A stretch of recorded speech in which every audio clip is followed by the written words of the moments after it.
인간은 자신이 어디서 와서 어디로 가는지 알아야 된다라고 말합니다.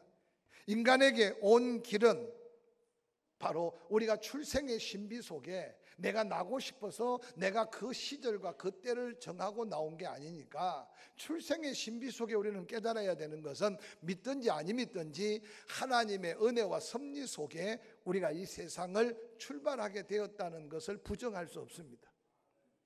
태어난 것은 어떨지 몰라도 내 인생 내 마음대로 산다고 생각하겠지만, 내 인생 내 마음대로 사는 것 같아도 죽음에 대해서 아무도 보장된 것이 없습니다.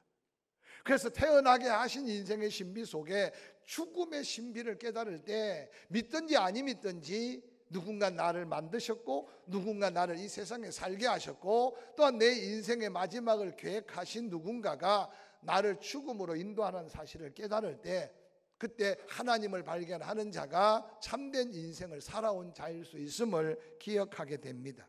사랑하는 성도 여러분, 택함받은 하나님의 자녀들이 가야 할 길이 있다는 것을 우리는 다시 한번 기억하면서, 참으로 우리가 가는 길, 때로는 고난도 있고 역경도 있지만 그 길에 하나님의 인도하심을 받는다면 반드시 그 결과 또한 하나님의 영광이 됨을 말씀 속에서 우리는 소망 가운데 위로를 받을 수 있습니다. 의롭게 살면서 고난받았던 욥이 욥기서 23장 10절에 그는 엄청난 고난을 당하면서 이런 고백을 남겼습니다. 나의 가는 길을 오직 그가 아시나니 그가 나를 단련하신 후에 내가 정금같이 나아오리라 라고 고백했습니다. 쉬운 고백은 아니죠.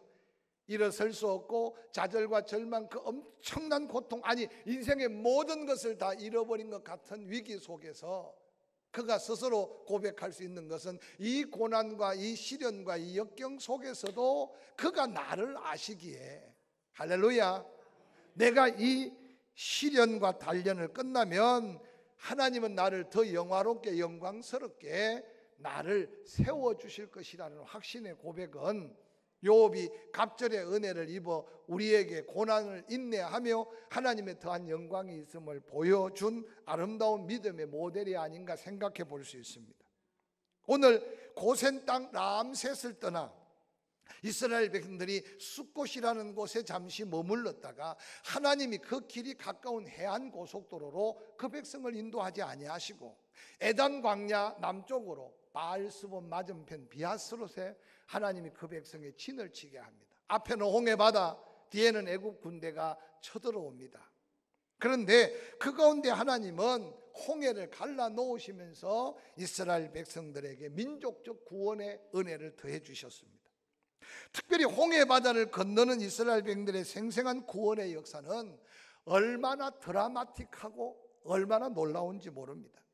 그 엄청난 구원의 감격과 감사의 찬양은 아마 이 세상에서 다시 부를 수 없는 찬양이고 다시 고백할 수 없는 찬양일 것입니다.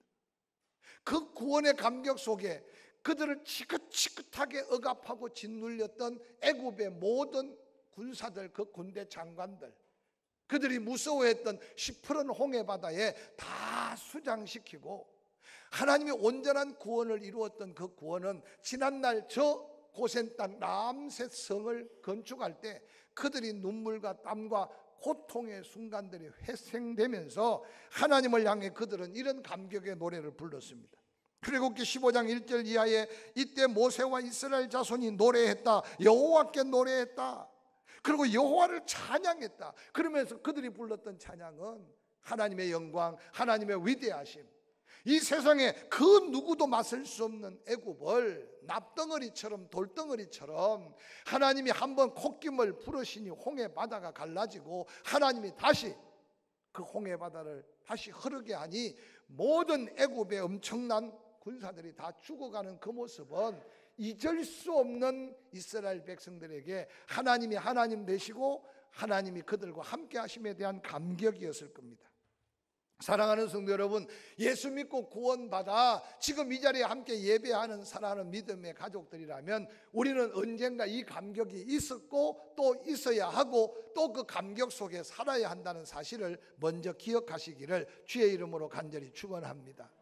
어떻게 구원의 확신을 가졌든지 간에 내가 예수 그리스도의 보배로운 피로 나의 지었던 지을 죄를 한꺼번에 용서함을 받은 죄 사함과 너는 내 것이다, 하나님이 성령으로 인치셔서 성령이 내 안에 들어오면서부터 상상할 수 없는 감격과 기쁨과 삶의 놀라운 능력을 경험할 때 그 기쁨은 영원한 기쁨이야 하고 잊어서는 안 될 구원의 기쁨이요, 하나님을 만난 첫사랑의 감격이요, 할렐루야, 바로 은혜 입은 기쁨이 있어야 한다는 거예요. 근데 안타깝게도 신앙생활 하다가 이 고비 저 고비 고개를 넘어가다가 잊어서는 안 될 이 첫사랑 구원의 감격을 잊어버리고 어느 날 작은 시련, 작은 연단 앞에도 그 후에 일어날 하나님의 영광을 바라보지 못하고 낙심하고 원망하는 우리의 연약함을 보게 합니다. 그래서 출애굽의 여정은 그 과정 가운데 우리의 인생의 여정과도 같다고 표현하는데, 오늘 저는 홍해 바다를 걷는 감격 후에 오늘 성경 읽었던 본문 속에 그렇게 기록하고 있잖아요. 모세가 홍해에서 이스라엘을 인도했다. 그들이 나왔다. 수르 광야에 들어가서 거기서 사흘 길을 걸어갔다라고 기록하고 있어요. 다 죽겠다고 아우성치며 원망했던 홍해 바다 건너편에서 그 엄청난 구원의 감격을 경험한 지 사흘밖에 지나지 않았어요. 이 홍해 바다를 두고 애굽 쪽도 에담 광야가 있고 홍해 바다를 두고 시나이 반도 쪽에도 에담 광야가 있는데, 오늘 등장하는 이 수르 광야라고 하는 것은 동일한 에담 광야를 히브리어로 말할 때 수르 광야라고 말해요. 그래서 에담 광야가 수르 광야고 수르 광야가 에담 광야예요.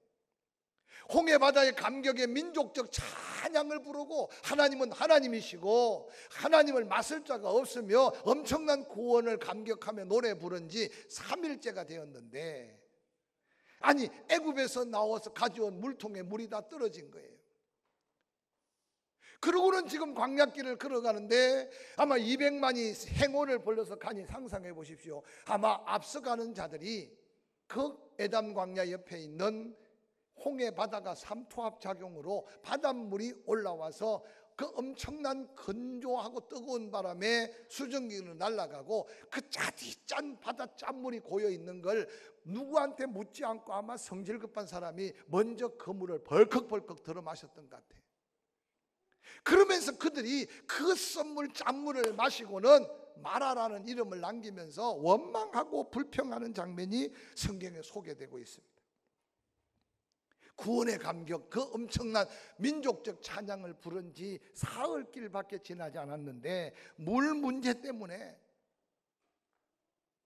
오늘 우리가 인생을 살면서 때때로 노래하고 춤출 만한 환경을 맞이해서 이게 참으로 천국이구나 생각할 수 있지만, 그러나 다사다난한 인생을 살다 보면 때로는 신경 쓰고 염려하고 근심거리가 우리에게 순간순간 다가오는 걸 볼 수 있습니다. 아무리 근심거리가 크고 시련거리가 다가와도, 시험이 내게 다가와도 잊어버려서는 안 될 구원의 감격은 때로는 우리 가슴 속에 있어야 함을 다시 한번 기억하는 시간이 되기를 주의 이름으로 간절히 축원합니다.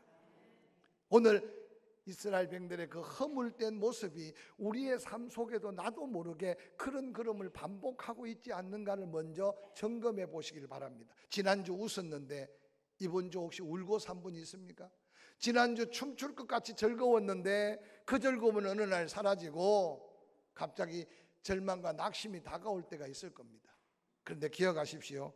오늘 하나님의 은혜를 받은 은혜 잊어버리고 현실만 바라보고 그 쓰고 쓴 짜고 짠 그 물 앞에서 먹는 사람은 복통으로 나 죽는다고 뒹굴고 물통에 물은 다 떨어지고 이제는 아무리 사방을 살펴도 마실 물에 그늘은 찾지 못한 그들이 복통을 당하여 뒹구는 그들을 보면서 더 큰 고통을 당하는 거예요.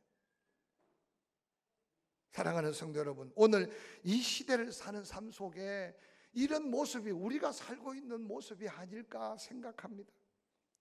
인생이라는 것은 나그네 인생이라고 말하고, 광야의 인생은 시련의 시련을 통해서 단련되고 단련되어지는 게 하나님의 섭리인데, 이스라엘의 성경의 역사는 다 광야의 역사예요.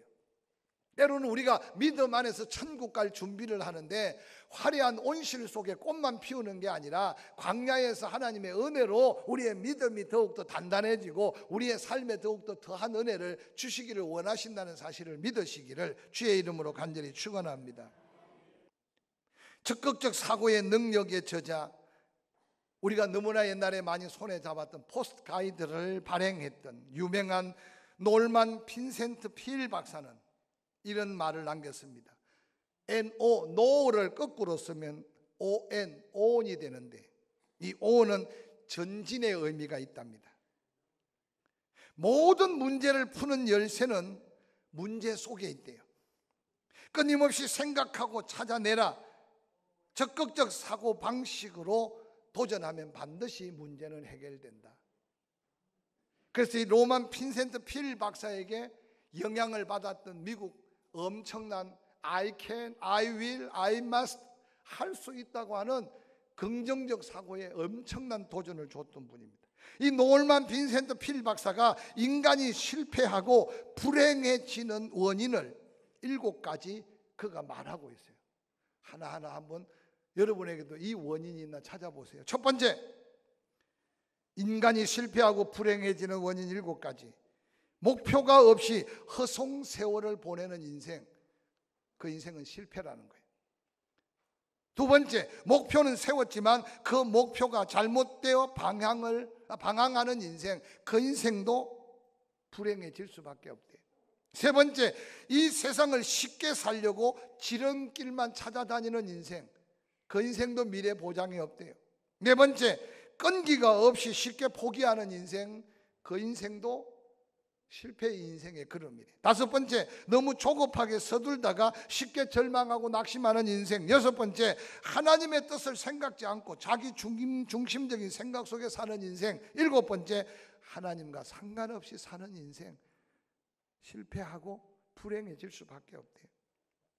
그러면서 그는 이런 글을 남겼습니다. 사람이 자신이 할 수 있다고 생각하기만 해도 실로 놀라운 일을 이룰 수 있다. 스스로를 신뢰할 때 그들은 성공의 첫 번째 비밀을 발견하게 될 것이다 라고 말했습니다. 사랑하는 성도 여러분, 오늘도 우리 주변을 살펴보면 전부 다 못 살겠다, 죽겠다, 그저 실패와 좌절 속에 방황하고 있는 인생들이 얼마나 많은지 모릅니다. 누가 저들을 하나님의 안식의 품으로, 누가 저들에게 진정한 삶의 목표를 정해주고 인생의 천국 가는 길을 가르쳐 줄 수가 있겠습니까?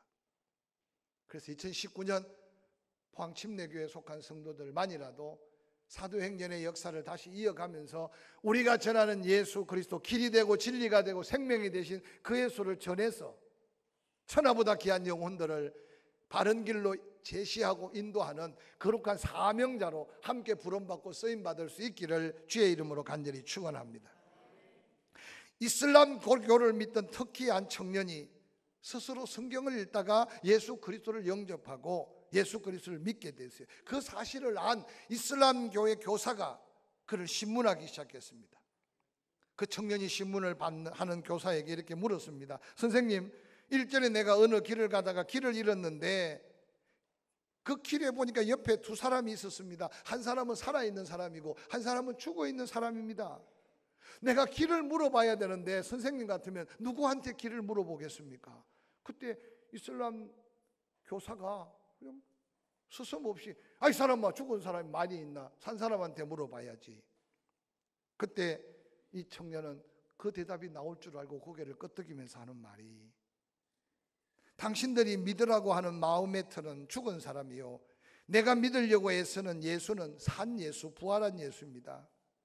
어찌 죽은 마음의 터에게 내 인생 길을 찾아 물으라고 합니까? 근데 내가 그 부활하신 예수를 만나고 난 다음 그가 내 인생 길을 밝히 보여줬습니다. 그 이슬람 교사가 그 청년이 얼마나 진실된 믿음을 가졌는지 확인하고 난 다음 그에게 신앙의 자유를 주었다는 짧은 예화의 한 이야기를 제가 읽은 적이 있어요. 우리 사는 인생길이 만만치는 않지만 여러분 기억하세요. 고난이 있고 역경이 있고 눈물이 있고 고통이 있고 탄식이 있지만 예수 그리스도와 동행하는 그 길은 좁은 길이지만 천국 가는 길이고, 길이 협착하고 험하지만 그곳에 하늘의 감격과 감동이 있는 길이기에 여러분 다시 더 믿음의 확고한 그 믿음의 길을 놓치지 않기를 주의 이름으로 간절히 축원합니다. 오늘 원망과 불평으로 해결할 수 없는 문제는 하나도 없다는 사실을 깨닫지 못하고 누가 마시라고 한 적도 없고 마신 자를 바라보며 뒹굴고 고통받는 그들 모두가 다 절망하고 낙심하는 그 순간에 오늘 출애굽기 15장 25절에 모세가 여호와께 이렇게 부르짖습니다. 여호와여, 이 백성을 어떻게 해야 됩니까? 백성들은 모두가 다 좌절하고 절망하며 죽겠다고 원망하고 불평하는데 한 사람 모세는 이미 하나님이 함께 하심과 하나님의 인도하심을 믿었기 때문에 하나님께 부르짖고 있는 모세의 모습을 성경은 크로즈하고 있어요. 모세가 부르짖었더니 여호와께서 그에게 한 나무를 가리키고 그 나뭇가지를 그 물에 던졌더니 물이 달게 되었다고 성경은 기록하고 있습니다. 사랑하는 성도 여러분, 이스라엘 백성들은 여호와 하나님의 엄청난 능력과 기적으로 홍해를 건넜지만 그들 앞에 마라 먹지 못할 물을 두고 그들을 괴롭히고 그들을 고통스럽게 하려고 했던 하나님이 아니라는 사실을 그들은 깨닫지 못했던 이 어리석은 백성들의 모습을 통해서 하루 살고 말고 1년 살고 말 건 아닌데 순간순간 환경만 바라보고 순간순간 여러 가지 여건만 바라보고 낙심하고 좌절하고 있다면 마라에서 원망하는 그 백성들과 천국 가야 할 우리와 다를 바가 뭐가 있는가 한번 생각해 보시기를 바랍니다. 그 백성의 엄청난 원망과 불평 소리를 듣자마자 모세는 깨달았어요. 해답은 하나님께 있다는 걸 깨달았어요. 여러분, 이 나라가 국제가 정세가 아무리 험악하고 정치 세계가 아무리 험악하고 여러분 정치적인 색깔이 아무리 다양해도 하나님이 이 민족을 여기까지 인도했다면 저는 이 나라의 소망은 하나님께 소망을 두는 소망밖에 없음을 믿으시고 우리 함께 기도하는 믿음의 동력자들이 될 수 있기를 주의 이름으로 간절히 축원합니다. 마태복음 17장에는 귀신에 들려 불에도 물에도 들어가는 아이를 데리고 그 아버지가 안타까운 마음으로 예수님을 찾아왔는데 그 자리에 예수님은 안 계셨어요. 9명의 제자들이 있으니 제자들에게 이 일을 고하고 좀 아이를 고쳐달라고. 그때만 해도 아버지는 겸손했고 그때만 해도 아버지는 어리고 제자들은 갑이었을지 몰라. 기도해서 안수 기도해서 아무런 역사가 나타나지 않아. 어느 날 아이 아비가 목소리가 높아지기 시작해. 당신들 뭐 잘못된 거 아니냐, 사이비 아니냐, 가짜 아니냐, 한참 소란이 벌어지니 여기저기 구경꾼들까지 모여서 여러분 상상해 보세요. 과간이에요. 아이 병을 고치려고 했던 아버지 목소리는 자꾸만 커지고 제자들은 기가 죽어 식구멍이라도 찾아 들어가려고 할 때 예수님이 짠 나타났어요. 예수님 앞에서도 이 아이 아비가 목소리를 높이면서 아니 당신 제자들에게 뭐 방법을 안 가르치는 게 있느냐고, 당신 할 수 있으면 좀 한번 고쳐보라고. 그때 우리 예수님께서 뭐 큰 소리 치셨겠어요? 마가복음 9장 23절 할 수 있거든요. 무슨 말이냐? 이 방법 저 방법 방법에 있는 게 아니고 이 스펙 저 스펙 여러분 세상 스펙에 있는 게 아니고 할 수 있거든요. 무슨 말이냐? 믿는 자에게 능치 못한 일이 없다. 예수님은 이 말씀밖에 하지 않았어요. 그런데 그곳에 있는 많은 구경꾼들, 기죽어 있는 제자들, 목소리 높았던 갑질하고 있는 아이 아비가 갑자기, 다른 사람은 잠잠한데 아이 아비가 예수님 앞에 무릎 꿇고 하는 말이 내가 믿나이다. 내가 믿습니다. 내가 믿음이 없으면 믿음을 더해 주십시오. 그 예수님 만나고 그때 비로소 내가 믿음이 없어서 내 자식이, 내가 믿음이 없어서 내 집에 귀신이 판을 치는 걸 내가 몰랐다고 회개하는 아이 아비. 그 순간 예수님이 귀신을 꾸짖으니 귀신이 떠나갔어요. 한적한 곳에서 제자들이 예수님께 묻습니다. 왜 우리는 안 됐냐고. 그때 예수님께서 말씀하신 말씀은 마태복음 17장 19절 20절에 보니까 너희 믿음이 적었기 때문이다 라고 말씀하셨어요. 사랑하는 성도 여러분, 우리의 삶의 모든 문제의 원인은 사람에게, 환경에게, 정치하는 사람에게 있는 게 아니고 나부터 먼저 점검하고 나부터 먼저 주님 앞에 서서 믿음으로 해결할 수 있는 하나님의 은혜 앞에 설 수 있기를 주의 이름으로 간절히 축원합니다. 사랑하는 성도 여러분, 오늘 출애굽기 15장 26절에 그렇게 원망하다가 썬물을 단물로 목은 죽였지만 하나님은 그 자리에 그 백성들에게 말합니다. 너희가 너희 하나님 나 여호와의 말을 들어 순종하고 내가 보기에 의를 행하여 내 계명의 귀를 기울이며 내 모든 규례를 지키면, 아니 믿음으로 바로 살면 내가 애굽 사람에게 내린 모든 질병 중 하나도 너희에게 내리지 아니하리니, 얼마나 유명한 선포입니까? 나는 너희를 치료하는 여호와 하나님이다. 할렐루야. 오늘 저는 이 마라의 현장을 상상해 보면요, 여기저기 죽여주세요, 죽겠습니다, 죽겠어요. 여러분, 썬물을 마시고 복통을 일으켜서 죽을 것 같고 죽을 것 같아 보이는 그들을 바라보면서 덩달아 우리도 죽겠습니다, 모두가 다 죽을 것 같다고 난리를 피우는 그 자리에 우리 하나님 그들에게 뭐라고 말씀합니까? 썬물 짠물 마셔 복통으로 죽을 것 같지만, 이 병 저 병 병으로 죽을 것 같지만, 이렇게 망하고 저렇게 망해서 내 인생 끝난 것 같지만 나는 너희를 고쳐줄 수 있는 치료자 여호와 하나님이다. 할렐루야. 누가 마시라고 했냐? 누가 그 물을 마시라고 준비했냐? 너희를 시험한 줄을 왜 몰랐느냐? 사랑하는 성도 여러분, 오늘 본문의 말씀 마지막 읽은 절, 그들이 남방으로 12km에 떨어진 곳에 하나님은 이미 그 백성이 쉴 수 있는 엘림을 준비했는데 12운물과 70주의 오아시스를 예비해 놓고 한나절만 더 견디고 하나님 앞에, 하나님 목마릅니다, 하나님 괴롭습니다, 하나님 여기까지 인도하신 하나님 우리의 가야 할 곳이 어디입니까? 라고 물었다면 죽겠다고 아우성치고 못 살겠다고 아우성치지 않고 엘림에서 쉬었다가 신광야를 통해 시내산으로 가야 할 그 방향을 그들은 당당하게 갈 수 있지 않았을까? 말씀은 우리에게 도전하고 있어요.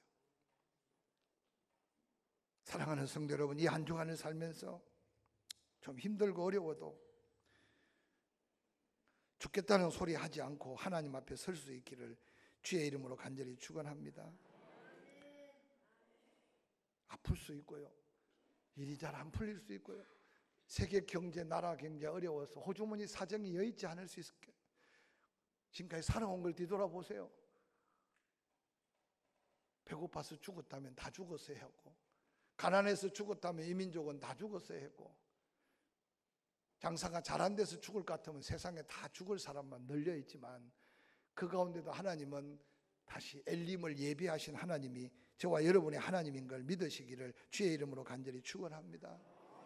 애굽에 내린 질병, 신명기 28장 21절 이후에 그 백성들이 하나님 말씀대로 순종하지 않을 때 하나님의 저주가 임할 때 그들에게 몸에 이루어질 질병들 보십시오. 오늘날 우리들이 불치병이라 하는 수없는 질병들은 이미 신명기 28장 21절에 하나님이 예고하셨어요. 근데 순종하면, 믿음으로 살면, 하나님만 바라보게 살면 하나님은 치료하는 여호와, 고쳐서 온전케 하나님의 영광을 누리게 하시겠다고 약속하신 이 약속을 다시 한번 기억하고, 할렐루야, 믿음으로 도전하는 저와 여러분 될 수 있기를 주의 이름으로 간절히 축원합니다. 사랑하는 성도 여러분, 이제 사명자라면 다시 일어나 내가 잘못된 판단, 내가 잘못된 생각을 내려놓고 하나님의 뜻에 초점을 맞추면 그들이 엘림에 이르렀어요. 하루길, 반나절 길을 걸어서 엘림에 이르렀어요. 가보니까 물샘 12이 있고 종려나무 이런 거루가, 영원한 안식은 아니지만 그들이 쉬어야 될 자리를 하나님이 준비하고 있었어요.